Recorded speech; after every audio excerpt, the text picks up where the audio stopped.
Hai, Assalamualaikum warahmatullahi wabarakatuh. Welcome back to my channel. Buat yang baru kenal aku, kenalin aku Muriel. Aku suka sharing mengenai gaya hidup berkesadaran. Aku udah mulai menjalankan gaya hidup minimalis itu sekitar dari tahun 2012 sampai sekarang, udah lebih dari 10 tahun. Dan kali ini aku pengen share ke kalian beberapa hal yang aku pelajari dari menjalani gaya hidup minimalis ini. Tentunya perjalanan yang nggak sebentar itu nggak semerta-merta langsung jadi ya. Dan memang minimalism itu bukan sesuatu yang bisa kita ubah dalam satu malam, karena apa-apa yang instan, apa-apa yang terburu-buru itu hasilnya biasanya nggak sustain, nggak lama, dan mungkin malah jadinya memberi efek yang kurang baik terhadap mental kita ya, terhadap orang-orang di sekitar kita juga. Jadi perjalanan ini buat aku adalah perjalanan spiritual, perjalanan yang membuat aku lebih memahami diriku sendiri, lebih bisa mendengar kebutuhanku, dan sama sekali nggak ada buru-buru. Walaupun ada sih kayaknya masa dimana aku pengen menjadi seperti idol A, B, C gitu, itu pasti ada. Dan kadang-kadang role model itu bisa membantu kita untuk memotivasi, untuk tahu kemana arah kita berjalan. Tapi sejujurnya mungkin itu bukan segalanya, dan kita nggak bisa jadi orang lain. Kita bisa jadi diri kita sendiri yang mengadaptasi konsep hidup ini dan menjadi autentik kita. Makanya perjalanan ini adalah perjalanan mengenal diri. Mudah-mudahan ini bisa menjadi insight lebih buat kalian yang mungkin baru kenal sama minimalism, yang mungkin baru mulai berproses, atau juga udah beberapa lama berproses, biar bisa loncat gitu ya, belajar dari apa yang aku akan share kali ini, sehingga nggak perlu ngelewatin trial and error kayak yang aku lalui waktu itu, tapi bisa lebih belajar dari pengalaman orang lain. Dan itu adalah cara belajar yang perfect sih, soalnya nggak perlu harus melakukan kesalahan, atau nggak perlu harus masuk ke dalam lubang dulu untuk kalian bisa bangkit. Mudah-mudahan ini bermanfaat buat kalian ya. Nah, yang pertama adalah minimalis itu nggak saklek, dan sebetulnya memang nggak ada definisi yang terlalu rigid gitu dalam minimalis. Bukan tentang berapa jumlah barang yang kita punya, bukan tentang warna yang kita pilih, bukan tentang seberapa besar atau seberapa kecil rumah kita, bagaimana mobil kita, bagaimana kita terlihat. Itu sama sekali nggak ada hubungannya sama minimalis sih menurutku ya. Kalaupun ada orang-orang yang memperlihatkan minimalis dari bagaimana mereka tampak, itu ya nggak salah juga gitu. Jadi minimalis ini nggak ada yang salah dan nggak ada yang benar. Minimalis ini intinya adalah kita paham akan kebutuhan kita, dan kita mengkonsumsi sesuai dengan kebutuhan kita. Kita mengkonsumsi dengan sadar. Jadi kita tidak mengikuti arus overconsumption atau arus yang ada di luar sana. Kita memiliki cara kita berpikir sendiri, dan kita sadar akan hal itu, dan kita mengkonsumsi secara conscious dan mindful. Yang kedua adalah, kalau mau mulai untuk gaya hidup ini, mulailah dari decluttering atau memilah barang yang kalian punya. Dan decluttering ini nggak perlu cepet-cepet. Ada konsep yang namanya Marie Kondo Method, itu dulu aku juga belajar. Dan kalau konsep tersebut, itu kita mengeluarkan semua barang per kategori, terus kita melihat mana yang sparks joy atau enggak.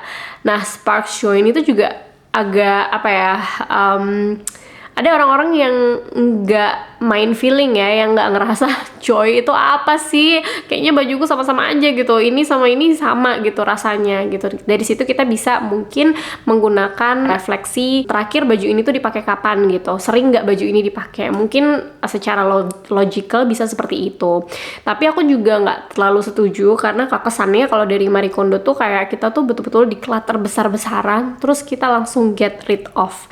Dan yang dibahas itu lebih ke declutternya, tapi nggak terlalu dibahas kemana kita harus taruh, distribusikan itu setelah declutter. Dan declutterlah secara mindful, jadi jangan terburu-buru mau mengosongkan rumah, mau membuang barang-barang yang ada karena kita lagi punya euforia pengen punya barangnya sedikit aja gitu, pengen jadi minimalis. Karena kalau di pengalamanku saat aku punya euforia itu masa-masanya aku kayak menyesal gitu, coba aja itu nggak aku buang karena dia punya memori tertentu gitu misalnya, atau sesuatu yang ternyata masih berfungsi gitu. Nah itu kita bisa siasati dengan saat kita mendeclutter, jangan buru-buru dibuang, kita taruh dulu misalnya di gudang gitu. Jadi mungkin ada part yang benar-benar udah yakin mau didonasikan, mau dijual atau dikasih orang. Part yang sayang ini, part yang kita belum tahu, masih agak sayang, masih setengah-setengah, itu kita sendirikan terus kita taruh di gudang.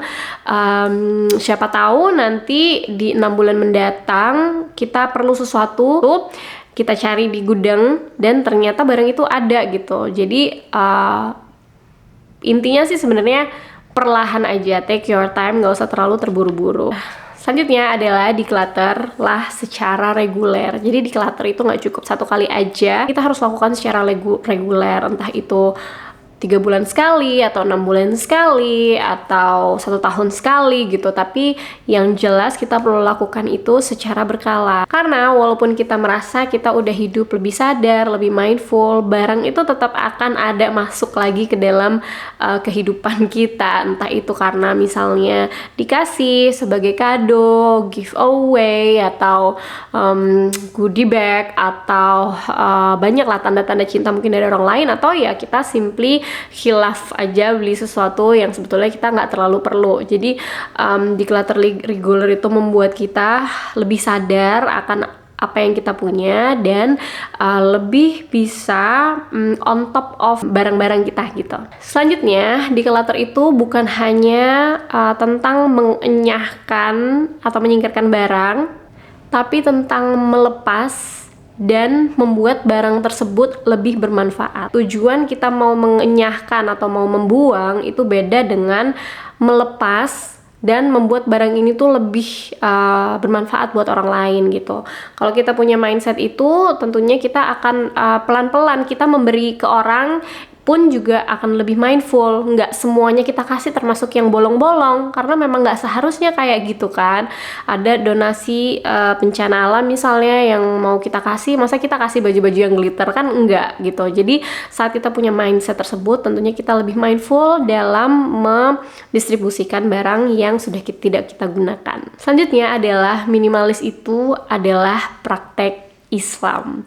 Dan sebagai muslim dan muslimah, tentunya kita pengen melakukan hal yang sunnah yang dilakukan oleh Rasulullah, dan ini adalah salah satunya. Sehingga saat kita punya tujuan tersebut, gaya hidup minimalis yang kita jalani bukan hanya gaya hidup yang memberi manfaat kita di dunia gitu, tapi insya Allah juga membawa kebaikan dan berkah untuk nanti di akhirat. Selanjutnya, minimalis itu bukan untuk berhemat atau untuk menderita, tapi untuk mencari kata cukup. Selanjutnya, kebahagiaan itu nggak datang dari berapa jumlah barang yang kita punya, barang apa yang kita punya, merek apa dari barang-barang yang kita punya. Tapi kebahagiaan itu datang dari momen-momen kecil dan pemaknaan yang kita beri terhadap momen-momen tersebut. Memang barang itu memudahkan kita, tapi banyak barang atau barang yang branded itu nggak ngasih value yang terlalu banyak gitu terhadap kehidupan kita gitu, kecuali kita memang memaknainya itu dari value tersebut. Tapi dengan minimalis itu value itu akan berbeda, akan berubah gitu. Yang penting kebutuhannya tercapai, yang penting practicality-nya juga tercapai. Selanjutnya adalah minimalis itu bikin kita lebih sadar dalam melangkah, bikin kita lebih sadar dalam membuat keputusan, karena otaknya udah terbiasa gitu untuk tidak impulsif, untuk selalu merasionalisasikan apa yang mau kita lakukan atau mau kita beli. Jadi kita juga jadi lebih kenal sama diri sendiri dan kita lebih ngerti sebenarnya kebutuhan itu apa. Karena kadang kebutuhan itu bisa bias ya, kita merasa bahwa ini tuh butuh gitu, padahal sebenarnya pengen gitu, nggak terlalu butuh-butuh banget. Selanjutnya adalah minimalis itu bukan hanya tentang barang. Minimalis itu bagaimana kita mengkonsumsi, bagaimana kita menggunakan isi kepala kita, apa yang mau kita pikirkan, berita-berita atau hal-hal apa yang kita mau konsumsi, yang mau kita baca, termasuk sosial media, termasuk bagaimana kita menggunakan waktu kita gitu, sehingga semua yang kita lakukan di dunia ini itu lebih berharga dan bermanfaat, nggak hanya untuk diri kita sendiri, tapi untuk banyak orang di sekitar kita. Selanjutnya, minimalis itu membuat kita lebih clear dengan prioritas. Karena kita dipaksa untuk terus mengevaluasi apa yang sebenarnya benar-benar penting di dalam kehidupan kita. Apakah itu relationships, apakah itu experiences atau personal goal. Dengan kita cutting out hal-hal yang tidak kita perlukan atau clutter, maka kita bisa lebih jelas dalam menentukan mau menggunakan waktu dan energi kita untuk apa, dan uang kita tentunya. Dan juga minimalis itu kita berfokus dengan hal-hal yang